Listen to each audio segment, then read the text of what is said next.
बड़ा गांव में है आप सर, पंजाब से आए हैं और मेरा नाम गुरप्रीत सिंह सांघा है। सांगा जी, आप वहां से आए हैं और पहले भी जैसे आप बता रहे थे कि दरियावत में थावरचंद जी डामोर साहब के लिए आए थे। यहाँ एक छोटी सी बालिका के साथ में किसी बड़े दरिंदे ने, बुजुर्ग दरिंदे ने जो ये हरकत की है, इस तरह से लोकतंत्र में और ऐसे जो दबे कुचले समाज के साथ ऐसा हो रहा है, उस पर आप क्या कहना चाहेंगे? देखिए जी, ये जो अभी हुआ ये तो बहुत ही दर्दनाक था। चाहे मैं पंजाब में बैठा हूँ, राजस्थान में बैठा हूँ, हरियाणा में बैठा हूँ, कहीं भी बैठा हूँ, बहुत दर्दनाक है। उसमें हम कितनी भी दूर हैं, हमारी संवेदनाएं परिवार के साथ हैं और उस बच्ची के हक के लिए हमें चाहे दोबारा आना पड़े, चाहे बड़ी रैली के लिए आना पड़े, हम आएंगे। लेकिन इससे भी ज़्यादा ये जो हरकतें होती हैं, ये जो अत्याचार होते हैं, ये भीलों के साथ ही, दलितों के साथ ही और इसी भीलवाड़ा एरिया में बार बार क्यों होते हैं, तो उसका हमें पता लगा है कि यहाँ सैकड़ों सालों से, दशकों से एक जो सामंतवादी विचारधारा चलती आ रही है कि हम इनको दबा के रखेंगे, ये हमसे नीचे हैं। हमें पता लगा तो हम उसके खिलाफ एक आवाज़ की एक मुहिम में हिस्सा बनना चाहते हैं, जिसमें कि भील प्रदेश मुक्ति मोर्चा भी कह रहा है कि हम आवाज़ उठाएंगे, हम भी उसका हिस्सा। कि अब वो ऊंच नीच वाला ज़माना चला गया। अब जो धरती से अनाज पैदा करता है, जो मजदूर है, जो कमेरी कौम है, उसका अब राज होगा। ये 2% 5% वाले बार बार राज करने की सोचेंगे, इसीलिए कि इनके पुरखे कभी राज करते थे या इनका पुरखों का समाज हमारे समाज को नीचे रखता था। चाहे वो किसान समाज है, हमारा ओबीसी समाज है, किसान है, पंजाब से हैं, हरियाणा से हैं, भील हैं, दलित हैं, इसका कोई मतलब नहीं रह गया है। अब बात है जो किसान कमेरा मजदूर वर्ग है, तो हम उस वर्ग के साथ खड़े हैं। तो यहाँ भी हमारा आना उसी का एक हिस्सा था। और इस बच्ची के लिए जो खासकर है इसका, और जो जिन एक महिला है, बुजुर्ग महिला, उनको ज़मीन में, उनकी खुद की ज़मीन में उनको जाने नहीं दिया जा रहा है, उसके लिए संघर्ष अनवरत रहेगा। और मैं या हमारा वहाँ यूनियन सिस्टम होता है, किसान यूनियन सिस्टम, हम में से कोई ना कोई ज़रूरत के हर वक्त पर हमेशा मौजूद रहेगा। एक सर, जैसा बताया जा रहा था, मंचों से आवाज उठ रही थी कि जो मेन मुख्य आरोपी था उसको डिटेन कर लिया गया, शायद गिरफ्तार कर लिया गया है, लेकिन उसमें कुछ पुलिस के प्रशासन के भी कुछ लोग हैं, ऐसा कुछ सुनने में आ रहा है। जी, ऐसा हमेशा होगा। मैं तो आज एंड में अपने भाषण में भी बोल के आया, ये आपके साथ हमेशा होता रहेगा जब तक कि प्रशासन आपसे डरेगा नहीं।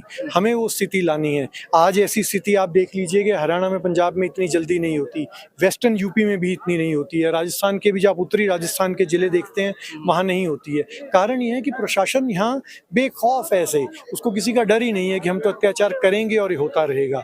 अगर ये कहीं, मैं सभ्य बोलूँगा उसको, अगर ये किसी सभ्य जगह हुआ होता, जो इन 2% 5% दरिंदों ने इस इलाके को असभ्य तरीके से जो जलालत करते हैं यहाँ पर लोगों की, ये नहीं चलना चाहिए। और जैसे अभी समाज, अब ये आज नोटिस दे दिया गया है 15 दिन का, और उसके बाद एक बड़ी महापंचायत की बात की गई है न्याय के लिए। अगर वो होगा तो आप देखिए, यही प्रशासन न्याय दिलवाएगा भी और हम उनसे छीन के ले लेंगे न्याय। आप मन से कह रहे थे कि 10 दिन बाद में एक बहुत बड़ा आंदोलन, किसान आंदोलन दिल्ली कुछ करने वाला आपके नेतृत्व में, क्या मुद्दा है और किन मुद्दों को लेकर के जाने? जी, मुद्दे हमारे वही हैं। किसान आंदोलन जो पिछली बार खत्म हुआ था, मोदी जी ने माफ़ी मांग ली, सब कुछ हो गया, लेकिन मोदी ने माफ़ी मांगते टाइम 10 मांगे और मानी थी। उसने 3 काले कानून तो वापस ले लिए, बाकी 9 मांगों पे, जैसे वो झूठा आदमी है, उसका गुजरात मॉडल झूठा है, उसके सारे वादे झूठे हैं, तो हमारी भी सारी मांगों से मुकर गया। तो उसी को दोबारा याद करने के लिए हमने फरवरी से आंदोलन शुरू किया था और उसकी भी किश्त वाइज उसको नोटिस दिया था, हम ये करेंगे, हम ये, क्योंकि देखिए एक डेमोक्रेसी है, लोकतंत्र में हर चीज़ का टाइम दिया जाता है। तो हमने उनको कह दिया था अगर मॉनसून सत्र तक हमारे वादे पूरे नहीं किए गए तो हम शीतकालीन सत्र, जो कि विंटर सेशन पार्लियामेंट का, उससे पहले हम दिल्ली मार्च करेंगे। अब इस दौरान हरियाणा के अंदर चुनाव आ गए तो लोगों ने कहा साहब ये चुनावी प्रक्रिया में आपका हस्तक्षेप माना जाएगा और हमारी किसान यूनियन जितनी भी हैं वो गैर राजनीतिक है, हमें सिर्फ जो सत्ता में है उससे अपने हक की बात करनी होती है। तो अब जैसे ही हरियाणा का चुनाव हो जाएगा, नतीजे आ जाएंगे, हम दिल्ली कूच का अपनी यूनियंस में, सारी यूनियंस में सलाह करके दिल्ली कूच का प्लान दे देंगे 10 दिनों बाद, आज के मान लीजिए आप 5 दिनों बाद ही। और उसका जैसे जैसे यहाँ के साथियों को बताया जाएगा, और जैसे मैं आज यहाँ आकर हाथ जोड़कर विनती करके गया हूँ कि हमें आपसे भीड़ नहीं चाहिए, लाखों की भीड़ हमारी अपनी होती है वहाँ पर, हमें आपसे हिम्मत के लिए आपकी तरफ से 5 आदमी चाहिए। हर ब्लॉक से, हर तहसील से, हर जिले से हम 5-5 यहाँ से लोग लेंगे। मध्य प्रदेश से आ रहे हैं, गुजरात से लोग आ रहे हैं, ताकि हम वहाँ एक किसान, मजदूर, कमेरे, आदिवासी वर्ग की एकता दिखा सकें। इसलिए लास्ट सवाल सर, कि यहाँ जो लोग जिस तरह से डरते हैं, जैसा बताया मंचों से, यहाँ के जो संचालक महोदय वो भी कह रहे थे कि पुलिस से यहाँ के युवाओं का, यहाँ के जो समाज, उनका डर है, कैसे खत्म किया जाए? डर का साहब एक ही फॉर्मूला है, दवा, चाहे वो एलोपैथिक में दवाई है, चाहे होम्योपैथिक में, चाहे आयुर्वेदिक में, उस दवाई का नाम है एकता। अगर आप किसी थाने को जाके 2000-5000 आदमी घेर लो तो थानेदार का बाप भी आपका कुछ नहीं कर सकता अगर वो गलत है। अगर सही है कानून तो आप भी कुछ नहीं कहोगे, इस तरह की कोई हरकत नहीं करोगे। और एक चीज़ मेरी और माननी है कि प्रशासन आपको हमेशा हिंसा के लिए उकसाएगा, ये प्रशासन का एक तरीका होता है। हम अपने आंदोलन में एक चीज़ कहते हैं कि जब भी हिंसा होती है वो सिर्फ सरकार के पक्ष में जाती है। जब भी हिंसा करवाई जाती है, चाहे हमारे समाज के लोग करते हैं, उनको उसके लिए उकसाया जाता है, उनको भड़काया जाता है। तो ये याद रखना है कि शांतिपूर्वक आंदोलन करना है, शांतिपूर्वक अपनी प्रेजेंस जतानी है और शांतिपूर्वक अपना संख्या बल दिखाना है। तो जब आप शांतिपूर्वक जाएंगे, आप अगर सही हैं अपनी जगह, तो आप जाके जब थाने के आगे बैठ जाएंगे तो किसी थानेदार में, किसी डिप्टी एसपी में, किसी एसपी के पाँव में इतना नहीं है दम कि वो आपकी बात नहीं मानेगा। और ये चीज़ें सीखनी पड़ेंगी, जल्दी एकदम से नहीं आती हैं। हमारे आंदोलन भी 40 साल पुराने आंदोलन है, तो इसमें धीरे धीरे टाइम लगेगा। लेकिन एक बार जैसे जहाज 500 की स्पीड पे उड़ पड़ता है, तो दूसरी बार जहाज 700 की स्पीड पे उड़ने में इतना टाइम नहीं लगाता है। तो हमें बहुत उम्मीद है कि अगले 5 साल में हम वही सामाजिक एकता यहाँ ला सकेंगे। और इस दुनिया में इस वक्त सबसे बड़ा तानाशाह नरेंद्र मोदी, वो हमारे जूते में आके गिरा, उसने माफी मांगी। कोई सोच सकता था इतने बड़े तानाशाह को गिराने की? नहीं, किसी एक ने नहीं गिराया, किसी दो ने नहीं गिराया, पंजाब ने नहीं, हरियाणा ने नहीं, राजस्थान ने नहीं, यूपी ने नहीं, लेकिन जब सब एक मुट्ठी बन गए तब सबने हराया। तो अगर हम नरेंद्र मोदी को झुका सकते हैं तो यहाँ पे कोई 5 लाख रुपए रिश्वत दे के आया एसएचओ या यहाँ का जिला प्रमुख, यहाँ का एमएलए, कोई बड़ी बात नहीं है। आप जान रखिए, एकता से सब डरते हैं। यहाँ पर इस वक्त 4 सीआईडी इंटेलिजेंस के आदमी होंगे, वो यही देखने आए थे। अगर यहाँ सिर्फ 100 आदमी आया होता तो उनके घर में शाम को आज बकरा बनता, शराब पीते कि देखो इनकी कोई एकता नहीं है। आज वो जाके बताएंगे सावधान हो जाओ, इनकी मांगों को आगे रखो, ये चिंगारी ये बुझने वाली नहीं है। जिस चिंगारी की आग पंजाब तक, हरियाणा तक, बांसवाड़ा तक और दिल्ली सुप्रीम कोर्ट तक पहुंची है, अखिल चौधरी जी आए हैं आपके पास, इसका मतलब वो चिंगारी ये रुकने वाले नहीं है। हम लोग आ सकते हैं, लेकिन इस चिंगारी को पुराने जमाने में 100 साल पहले गांव-गांव में एक घर से दूसरे घर हम जाते थे, माँ आग है क्या? हम घर घर से, पता नहीं आपके यहाँ होता था, हमारे यहाँ जब घर की चूल्हा सारा दिन जलता था, आग बुझ जाती थी, हम आग मांग के लाते थे, माँ आग दे दे, माँ आग दे दे। आपका फर्ज बनता है, आज यहाँ से आप जाएंगे, हर घर में आग बांट के आएंगे। आपको जाके बताना है कि जहाँ देश दुनिया इतनी लड़ाई लड़ रही है, लोग हमारे साथ हैं। अरे हमको खुद तो खड़ा होना चाहिए, बच्ची हमारी है। जिस माँ के घर की आज जमीन पे उसको रास्ता नहीं दिया जा रहा, जिन थानों के अंदर आज एसटी एससी के मुकदमे दर्ज नहीं होते, वहां ये आज बात पहुंचनी चाहिए।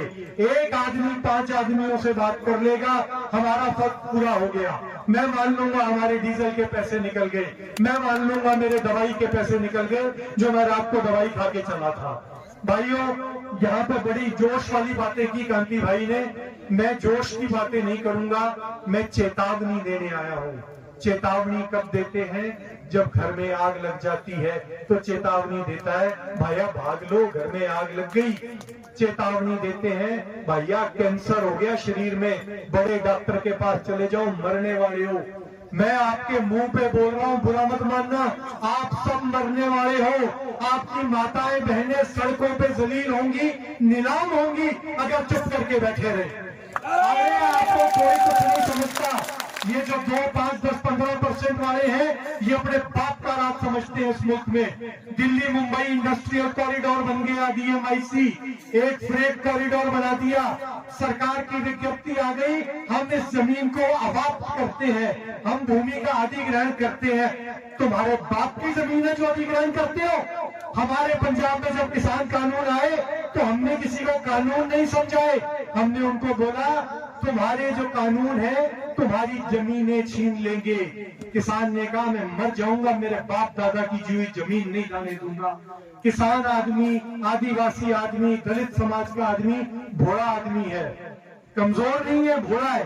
वो बात तब समझता है जब आप उसको सही बात बताते हो। मैं आपको चेतावनी देकर सही बात बता रहा हूं, आप लुट जाओगे, खत्म हो जाओगे।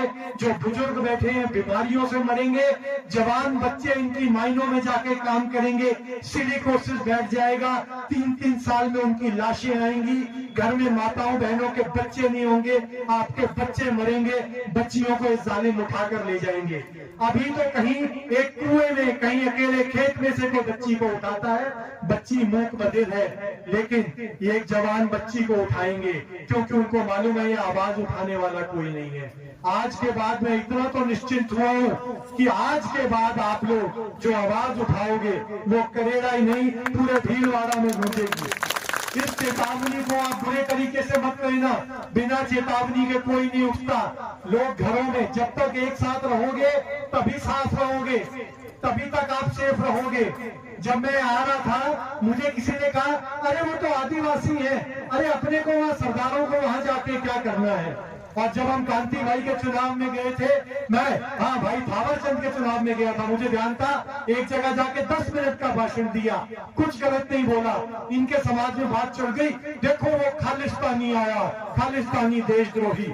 और जब मैं वहां पहुंचा मुझे बोला देखो नक्सल और अर्बन नक्सल और नक्सलवादियों के क्षेत्र में जाके प्रचार करता है, ये हमें आपस में बांटते हैं। ये जब बाबा साहब अम्बेडकर के चेलों के पास हम जाते हैं, उनके भक्तों के पास जाते हैं, तो हमें कहा जाता है ये देखो जो आरक्षण खोर भीमते हैं, इतने गंदी तरीके से आपके बारे में बात करते हैं। और जब हम इधर आते हैं हमें कहते हैं अरे खालिस्तानी आ गए, देशद्रोही आ गए।